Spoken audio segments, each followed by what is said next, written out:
Virtual reality has always been a promise of escaping the mundane, of stepping into impossible worlds, and of feeling like you're truly somewhere else. For years, Meta has led that charge, taking us from the tethered days of the original Rift to the liberation of the Quest 3. But as we move deeper into 2025, a new shadow is looming over the horizon. The whispers are getting louder, the leaks are becoming more specific, and the roadmaps are finally aligning.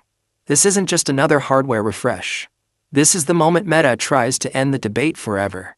Today, we are diving deep into the next revolution in spatial computing.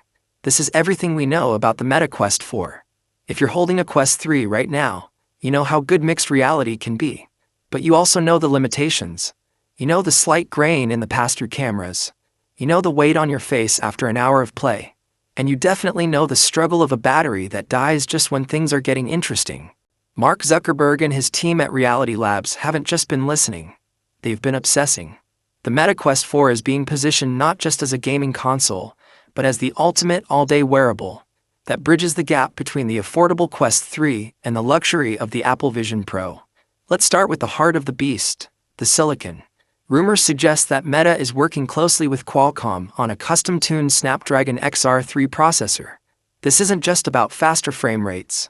This is about power efficiency and on-device AI. We are looking at a chip that could potentially double the GPU performance of the Quest 3. Imagine playing Asgard's Wrath with the graphical fidelity of a high-end PC, but without a single wire in sight. But more importantly, this chip is designed to handle spatial awareness in real time. The Quest 4 won't just see your room, it will understand it, knowing the difference between your couch, your dog, and your desk, allowing for mixed reality experiences that are so seamless, you'll forget where the digital world ends and the real one begins. But what about the eyes? This is where the Quest 4 is expected to take its biggest leap. We are hearing reports of high-resolution OLED microdisplays. For the first time in a base model Quest, we could see deep, infinite blacks and colors that actually pop. No more gray shadows in horror games. No more washed-out environments. But the real game changer? Eye tracking. By bringing eye tracking down from the expensive Pro line to the consumer Quest 4, Meta is unlocking the holy grail of VR, dynamic foveated rendering.